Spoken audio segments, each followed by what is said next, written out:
Bonjour à tous et ravi de vous retrouver dans Voyage en cuisine. Aujourd'hui, nous partons pour la Catalogne espagnole qui a trouvé sa manière bien à elle de sublimer l'huile d'olive avec la samfaina. La samfaina, c'est très simple. C'est une variante de la ratatouille. Ou peut-être que c'est la ratatouille qui est une copie de la samfaina. Toujours est-il que cela sent bon les légumes du Sud. Et la courgette, si tu mets ta main en haut, Merci, ça pique. si tu te piques, ça veut dire qu'elle est fraîche. À Barcelone, notre reporter Karen a rencontré une femme qui vénère les légumes et les chouchoute en cuisine. La chef Ada Parellada. Mais cette fervente défenseuse de l'identité catalane n'aime pas seulement parler courgettes et aubergines. Elle martèle à qui veut l'entendre que la cuisine, c'est aussi une affaire politique. C'est à nous de réintroduire ces plats dans nos livres de recettes, de leur donner la valeur qu'ils méritent. À l'autre bout du monde, en Australie, la gastronomie catalane manque cruellement à Marjorie. Elle nous a ouvert sa cuisine. Et puis en fin d'émission, vous pourrez reproduire une délicieuse samfaina avec notre rubrique « À vos marmites ». Bonjour Karen. Alors pour les téléspectateurs assidus de Voyage en cuisine, ils savent que tu ne manges pas de viande. Donc j'imagine que pour cette recette, tu t'en es donné à cœur joie en Catalogne. Oui, et en plus parce qu'à la base de cette recette, il y a l'huile d'olive. Et pour moi, ça sublime tous les légumes du Sud. Alors, en tant que Provençale, avec Ada, je me suis vraiment sentie chez moi. Alors je t'arrête tout de suite parce qu'entre la Provence et la Catalogne, on ne joue pas dans la même catégorie. Tu le sais sûrement, mais le premier producteur mondial d'huile d'olive, c'est l'Espagne, grâce à l'Andalousie, mais aussi à la Catalogne qui n'est pas en reste. Et je sais aussi qu'en Catalogne, du Sud surtout, il y a des arbres, des oliviers qui auraient 1000 ans et un arbre aurait même 1700 ans. L'histoire entre l'Espagne et l'olive, elle est très ancienne puisqu'elle remonte au néolithique. Mais bon, c'est valable pour l'Espagne, mais c'est aussi valable pour l'ensemble du pourtour méditerranéen. Parce que ces arbres, ils adorent ce climat marqué par des étés secs et des hivers doux. On sait que l'olivier est un des premiers arbres à avoir été cultivé et que les hommes consomment de l'huile d'olive depuis au moins 6000 ans. Mais c'est à partir de l'Antiquité que les Grecs puis les Romains en font un usage et un commerce massif. Déjà à cette époque, un de leurs grands fournisseurs, ce n'est autre que la péninsule ibérique. Oui, et j'imagine que ce que je vais te dire, tu le sais déjà, mais ça on l'a découvert grâce aux amphores qu'on a retrouvés. C'est ces objets qui permettaient à l'époque de transporter l'huile d'olive. Les fouilles archéologiques ont montré que les Romains avaient l'habitude de produire ces amphores en série et de les jeter après leur utilisation. La 8e colline de Rome est même constituée d'un amas de tessons d'amphores superposés les uns sur les autres. Le Monte Testaccio, c'est son nom, mesure plus de 40 mètres et les archéologues estiment que cette colline s'est formée avec pas moins de 53 millions d'amphores. Elle contenait principalement de l'huile d'olive produite dans la province romaine de Bétique, plus ou moins l'Andalousie actuelle. J'ai l'impression que ces Espagnols, actuellement, ils préféraient garder l'huile d'olive pour eux plutôt que de l'exporter. Parce que les Espagnols, c'est pas qu'ils consomment de l'huile d'olive, ils en surconsomment. Et les prix ont flambé ces dernières années, notamment à cause des 2 vagues de sécheresse, 2022 et 2023. L'huile d'olive est devenue très chère, c'est même devenu le produit le plus volé des supermarchés. Et ça a rejoint le rayon des produits vendus en caisse ou avec un antivol, comme le gin ou le whisky. T'as raison de dire ça, Karen, parce qu'aujourd'hui, l'Espagne, véritablement, elle tremble au rythme des variations du prix de l'huile d'olive. Et puis, avec le changement climatique, l'avenir, il est particulièrement incertain. À tel point que certains producteurs ont décidé d'arracher leurs oliviers pour cultiver des pistachiers, un arbre qui pousse presque sans eau. Mais pour le moment, ce n'est pas à l'huile de pistache, mais toujours à l'huile d'olive, 100% catalane bien sûr, que cuisine la chef Ada Parellada.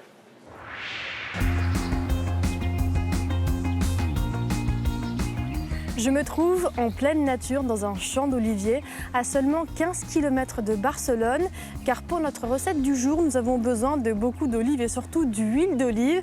Alors c'est ici que m'a donné rendez-vous une chef très engagée, elle s'appelle Ada. Elle va nous préparer une samfaina, c'est un peu l'équivalent de notre ratatouille. C'est un plat surtout qui est 100% méditerranéen et catalan. C'est parti.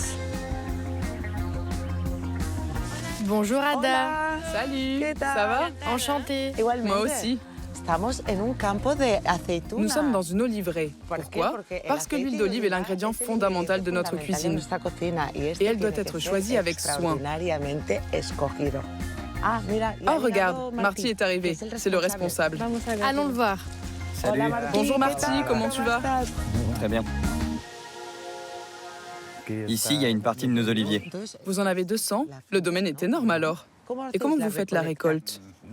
On utilise une méthode douce. Ce qu'on fait, c'est qu'on peigne l'arbre avec une sorte de peigne pour faire tomber les olives sur des filets que nous étendons sur le sol, pour ensuite les ramasser. Cette variété, l'Arbequina, a des notes épicées et acides. Cette olive est beaucoup plus équilibrée et plus douce que les autres. C'est pour ça qu'elle est bien en cuisine. Elle ne prend pas le dessus sur les autres saveurs. Le patrimoine architectural est impressionnant. Ça, c'est un mas, une ferme catalane typique. Et ici, on fabrique des produits à valeur ajoutée. C'est évident qu'il faut aussi que les produits respectent les valeurs sociales et environnementales. Ces valeurs ne se mangent pas, mais quand elles sont absentes de l'assiette, elles nous manquent. On passe en boutique? Pour la samfaina, je prends laquelle? Celle-ci, c'est celle qu'il te faut. Ça sent bon. Avec cette huile d'olive, on ne peut pas rater la samfaina. Ce sera une samfaina de proximité et de qualité. On se voit tout à l'heure? On se retrouve au restaurant, à tout à l'heure. À tout à l'heure.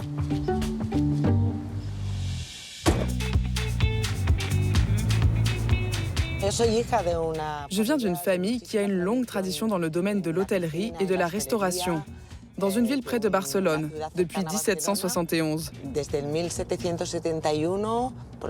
Ça fait donc plus de 250 ans consacrés à la même profession. Je suis la plus jeune d'une fratrie de 8 enfants. Et chez nous, c'est le fils aîné qui hérite du domaine. Tout le monde autour de moi pensait que le restaurant que j'ai ouvert ne fonctionnerait pas.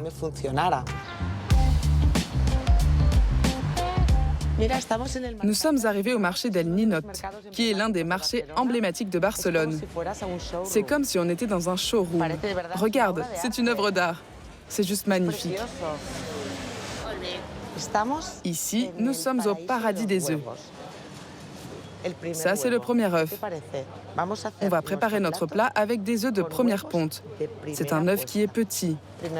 Et le deuxième et le troisième œuf ont généralement 2 jaunes, parce que les jeunes poules ne sont pas encore bien réglées.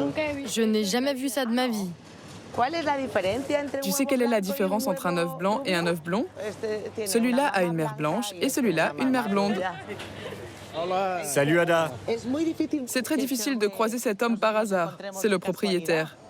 Il y a un dicton catalan qui dit « La jeune poule fait de bons œufs et la vieille poule fait un bon bouillon ». Je vais te montrer la boutique de légumes. Ce n'est pas une épicerie, c'est une bijouterie. Hey Louis, comment vas-tu? Très bien, et toi? J'ai besoin d'aubergines, courgettes, poivrons, oignons et tomates. Qu'est-ce que tu crois que je vais faire avec ces ingrédients? Une Sam... Exactement, une samfaina. Si la partie du haut est verte, ça veut dire qu'elle a été récoltée il y a peu, qu'elle est fraîche. Et la courgette, si tu mets ta main en haut... Merci, merci, ça pique. Ça pique. Si tu te piques, ça veut dire qu'elle est fraîche. Le produit le plus commun, mais le plus essentiel, c'est l'ail. Et le plus important, c'est qu'il soit rouge. Ce qu'on met dans notre panier a un impact économique, social et environnemental. Il ne faut pas le prendre à la légère. On a beaucoup de pouvoir. C'est nous qui avons les clés du changement. Maintenant que nous avons tous les ingrédients, il ne reste plus qu'à cuisiner. Bon, Karen, cette recette de samfaina catalane, on en trouve des variations dans l'ensemble des régions du bassin méditerranéen. En Espagne, par exemple, on trouve aussi le pisto manchego. En France, on a notre célèbre ratatouille. Et puis, on pourrait continuer. En Turquie, par exemple, tu vas trouver un plat qui s'appelle le turlu, qui se prononce tourlou en grec. Tu as aussi la caponata en Italie. Et même dans les pays du Maghreb, tu vas trouver la célèbre, très célèbre, shakshuka. Autant de pays où je peux manger sans viande et me régaler. Et est-ce que tu sais, Karen, la version qui est la plus célèbre? Alors, pas vraiment, moi la samfaina je connaissais pas, mais j'imagine que c'est la ratatouille. Exactement. Et on peut dire merci à un célèbre film d'animation qui met en scène un petit rat très fort en cuisine qui réussit à sublimer la ratatouille. C'est une sacrée consécration pour la cuisine méditerranéenne. C'est la classe. Par contre, je te reprends parce que la cuisine méditerranéenne, la chef Ada m'a dit que c'était un terme qui n'était pas vraiment approprié, voire un peu marketing. Parce qu'en fait, dans cette recette, les produits à la base ne sont pas méditerranéens. L'aubergine, elle vient d'Asie, elle est arrivée en Espagne avec les arabo-berbères.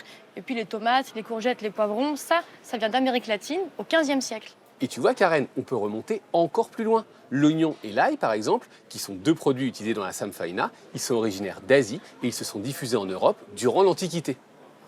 En fait, cela démontre que la Catalogne est depuis longtemps un lieu d'échange entre les peuples et les cultures. La chef souligne un point important, l'aspect un peu fabriqué de la diète méditerranéenne qu'on peut aussi appeler le régime crétois. En fait, c'est presque une invention des années 1960.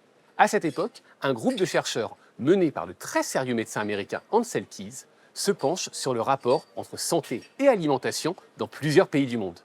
Il constate que les populations de Crète, de Calabre et de Campanie sont moins soumises à certaines maladies et font donc le lien avec leurs pratiques et leur comportement alimentaire. Et ça consiste en quoi, ce régime crétois, exactement? Alors, c'est très simple, le régime crétois, il repose majoritairement sur la consommation d'huile d'olive, de fruits, de légumes, de légumineuses et de céréales. Il faut aussi consommer modérément des œufs, des produits laitiers et du vin. Et enfin, avoir une consommation limitée de poissons et de viande. En tout cas, en 2010, la diète méditerranéenne est déclarée patrimoine culturel immatériel de l'humanité par l'UNESCO. Donc, la samfaina à consommer sans modération.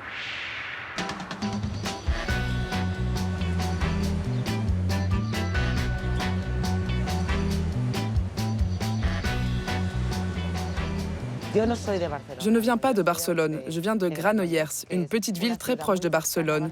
Mais c'est un autre monde. Pour moi, Barcelone, c'est mon New York de poche.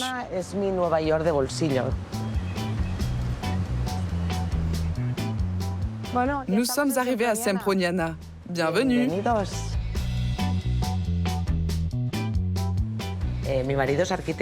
Mon mari est architecte. Il a fait surtout les gros travaux. Mais c'est vrai que les détails, c'est plutôt moi. Ah oui? On a commencé avec très peu de ressources, très peu d'argent. On a donc dû être inventifs. On s'est dit, allez, peignons, décorons nous-mêmes pour avancer. Nos premières chaises étaient toutes pleines de verre à bois. Je les ai traitées, mais de temps en temps, un client tombait. Ah bon? Oui, des clients sont tombés.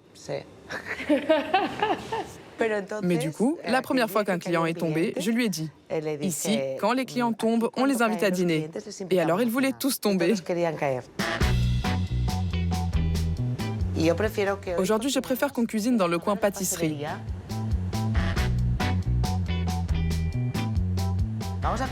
On va préparer une samfaina. C'est une recette très simple, mais qui demande du temps. On doit y aller doucement parce qu'ici, c'est l'aliment qui décide. On doit respecter son temps de cuisson. La vie est lente en cuisine. J'adore cuisiner ce plat parce que c'est ma méditation. On commence par couper l'oignon en dés. Les théologiens de la cuisine catalane ne savent pas si la samfaina est un confit ou un plat. L'été, c'est le moment d'exaltation du potager. Et finalement, la samfaina n'est rien d'autre que les couleurs de l'été dans une casserole. Mais c'est un plat commun à toute la Méditerranée. Ce qui le différencie du pisto ou de la ratatouille, c'est l'accent. Et les accents, ce sont les herbes, les nuances.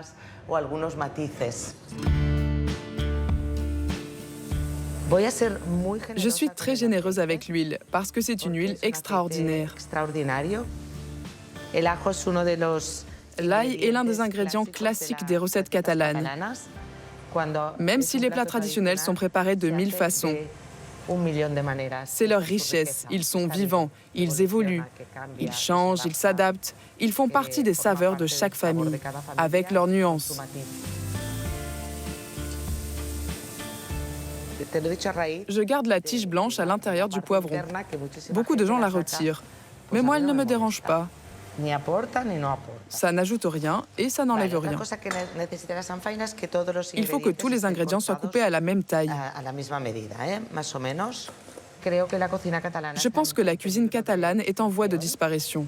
Elle a été très méprisée, oubliée et abandonnée. C'est dommage à la fois pour nous et pour les touristes. Si vous venez à Barcelone, vous aurez du mal à trouver de la cuisine catalane. Oui, j'ai remarqué. C'est dommage. On fait cuire les tomates seulement 30 secondes.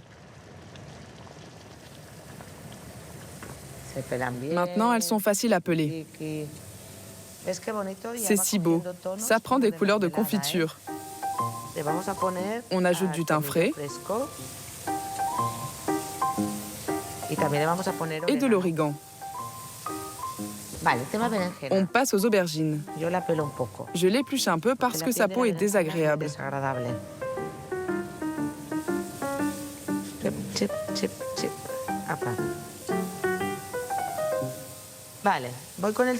J'y vais pour les tomates. C'est un festival. Le poivre, ce n'est pas que des sensations. C'est aussi des arômes. Il faut donc le moudre sur le moment. Il faut que la tomate perde son eau pour que ça fasse comme une confiture. Un peu de paprika. Et le dernier légume. Je mets la courgette à la fin. Parce que si elle cuit trop longtemps, elle perd sa jolie couleur. En plus, j'aime ce côté croquant.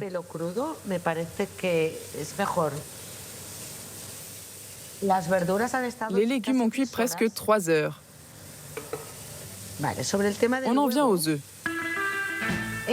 Celui-ci a théoriquement 2 jaunes. Tu te souviens? Oui, celui du marché. Voyons voir s'il y a bien 2 jaunes. Oh, t'as vu? On recouvre pour que ça cuise plus vite.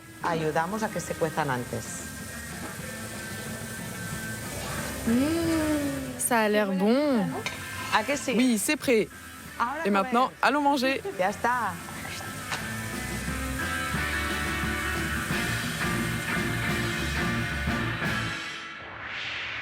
Tu vois, Karen, dans ton reportage, j'ai l'impression que ta chef Ada, elle est très attachée à la fois à l'identité catalane et à sa cuisine. Et d'ailleurs, elle n'hésite pas à mélanger les deux. Ça lui vient d'où, ça? Oui, cette chef, c'est une indépendantiste convaincue. Et puis parce qu'elle vient d'une famille qui possède la plus ancienne auberge de Catalogne.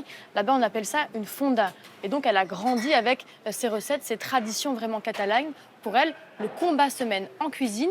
Elle ne comprend pas qu'on puisse défendre la langue ou la culture catalane et ne pas savoir pour autant cuisiner les plats catalans. Je comprends mieux. Alors, un petit point quand même pour nos téléspectateurs. Une fonda, c'est souvent un petit hôtel de campagne qui accueille de jour comme de nuit le voyageur pour manger ou pour dormir. Elle est souvent tenue par une famille, comme celle d'Ada par exemple. Oui, il y a un chef en Catalogne que j'ai rencontré, Jordi Vila, qui mène un peu le même combat que la chef Ada. Et alors lui, il met en bocal tout un tas de recettes catalanes. Il les vend aussi à emporter. Pour lui, c'est pour préserver justement cette cuisine catalane. Donc, je t'ai acheté un bocal de samfaina du chef Jordi Vila. C'est un peu comme de la ratatouille, mais ça a plus le goût d'une confiture, tu vas voir. Merci beaucoup, Karen. Et ben, tu vois, ça ira dans mon placard avec tous mes autres produits méditerranéens. Écoute, puisqu'on parle de cuisine catalane, est-ce que tu as mangé sur place les fameux calçots? Évidemment, la chef Ada, elle est attachée aussi aux produits locaux et de saison. Et j'y suis allée en pleine saison des calçots. Alors bien sûr, j'ai goûté, mais tu verras, c'est pas très pratique à manger. Le calçot, c'est un des emblèmes du potager catalan. Il s'agit en fait d'une sorte d'oignon nouveau, doux, qui pousse tout l'hiver. C'est tout un art pour les cultiver, puisqu'il faut, au fur et à mesure qu'ils poussent, recouvrir leur tige de terre pour qu'elle reste la plus tendre possible. Les Catalans les cuisent directement sur des braises, si possible de sarment de vigne, et se retrouvent en famille ou entre amis pour les déguster. C'est ce qu'on appelle les calçotadas, et on découvre ça avec Karen, après bien sûr la dégustation de la samfaina. Nous allons déjeuner avec Santi. Bonjour. Santi est mon mari. 50% de ce restaurant, c'est lui. Ou 0% parfois, ça dépend des jours. Les amis de l'Olivret viennent manger aussi. Ce sont des gens charmants. Et de temps en temps, vous devez aussi venir en ville. On a préparé une samfaina, comme celle de vos grands-mères, ou de la personne qui l'a préparée chez vous. Tu as dit que tu n'avais pas eu beaucoup d'occasions de manger de samfaina. Eh bien, la samfaina est un plat populaire. Et dans notre région de Lleida, elle existe aussi, mais avec ses variantes. La voici. On dirait un tableau. Ça sent bon. On finit par encore un peu. Un peu d'huile. L'huile d'olive s'accorde avec la nourriture. Comme le vin, on l'associe avec des plats. C'est intéressant de le faire aussi avec l'huile. Oui, et ça, ce sont des œufs de première ponte. C'est le premier œuf de la poule. C'est pour ça qu'il est plus petit. Et en général, son deuxième œuf a 2 jaunes. À toi, Karen, je te mets celui aux 2 jaunes parce que tu as travaillé dur. Regarde-moi ça, quelle merveille. Les saveurs de toujours. Je crois que l'œuf est très intéressant. Il apporte de la fluidité.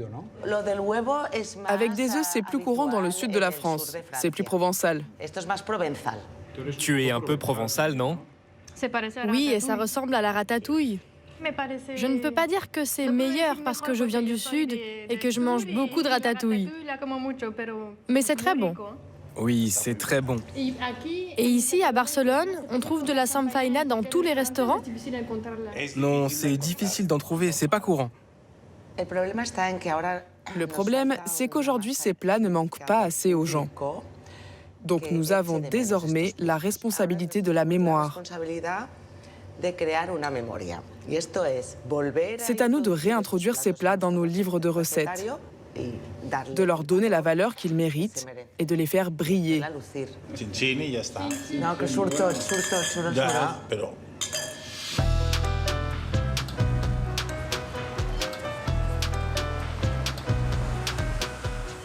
La chef Ada a bien compris mon amour pour les légumes, alors elle m'a conseillé de ne pas partir de Barcelone sans goûter les fameux calçots. Et quand il fait cette météo, c'est-à-dire pas très beau, c'est que c'est la saison. Alors j'ai rendez-vous avec un groupe de Françaises installées à Barcelone pour aller faire mon baptême de calçots. C'est parti.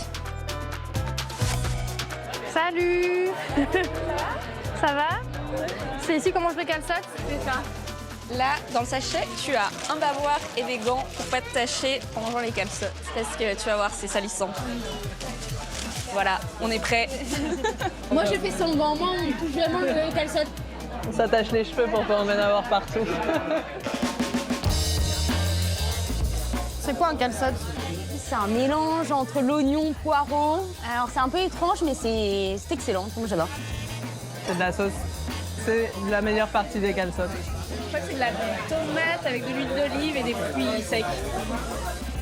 Et en fait, c'est tout de suite cuit. Voilà, ça va fonctionner pour le poirier. Ok, loupé. Ah, il faut lui enlever sa première couche. C'est ça, le grillé, ça se mange pas. On trempe dans la sauce. Et après, bon, bah, c'est dans la bouche.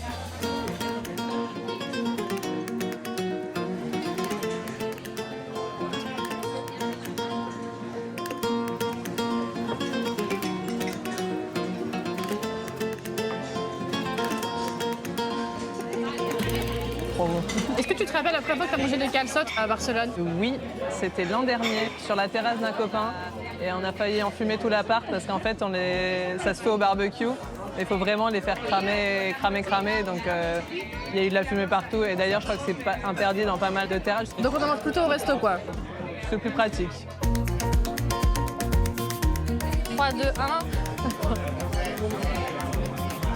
Mais il faut tirer ça ou tirer ça? Ah, nickel! Ben voilà, c'est parti.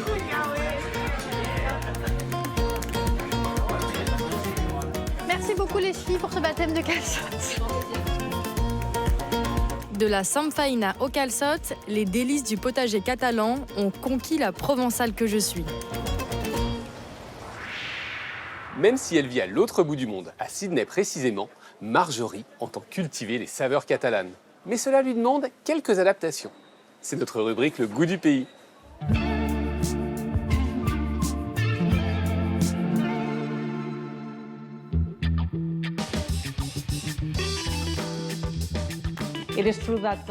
On peut dire que l'Australie est un pays vraiment compliqué.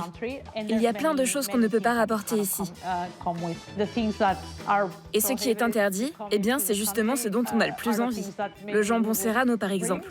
Ici, c'est hyper dur d'en trouver. Mais c'est interdit d'en rapporter. Et tu peux avoir une amende de $3000.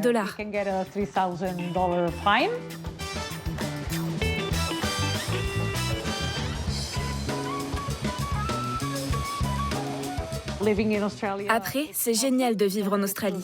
C'est un pays immense et qui est complètement à l'écart du reste du monde. Ici, on est loin, vraiment loin de tout.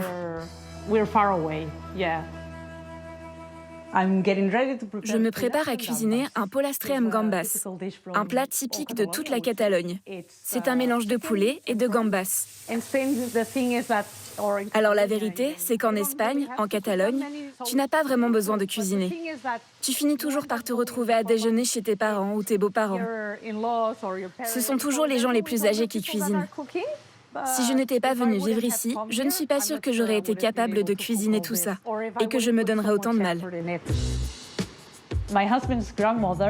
La grand-mère de mon mari, parfois, je l'appelle pour lui demander des recettes. Pour Noël, on voulait faire une tourte au poisson qu'elle fait habituellement. Mais tout ce qui concerne les poissons, c'est un peu compliqué. Parce que même s'il y a beaucoup de poissons ici, ils sont différents. On ne trouve pas les mêmes, car ce ne sont pas les mêmes océans, ni les mêmes températures. Donc, une fois que vous avez la recette, vous devez faire des recherches pour trouver quel poisson est le plus proche de celui qu'elle cuisine. Mais c'est pas facile.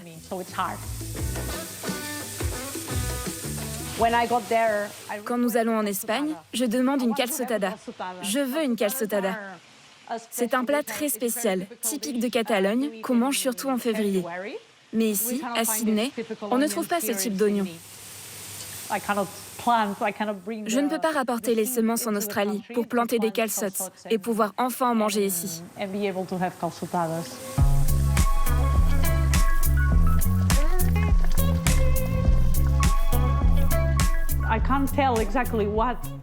Je ne peux pas vraiment dire ce qu'est la cuisine traditionnelle australienne, car tout ce qui me vient à l'esprit, tous les plats populaires viennent d'autres pays,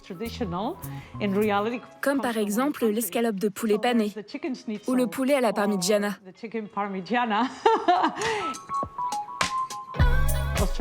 Ce qui est sûr, c'est que les Australiens sont réputés pour leur barbecue. Et je dois avouer quelque chose, dès notre arrivée, nous nous sommes dit qu'on allait en acheter un. Mais on ne l'a jamais fait. Ras-le-bol de la ratatouille et envie de vous mettre à la samfaina? Ça tombe bien, mettez vos tabliers, suivez le guide. On vous a préparé une recette en listant les ingrédients pour vous permettre de cuisiner comme un chef. C'est notre rubrique À vos marmites.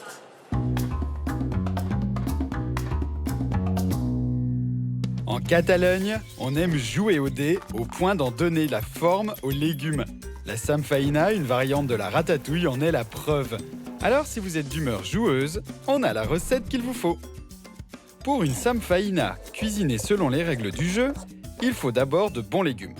2 aubergines, autant de courgettes, d'oignons et de poivrons rouges.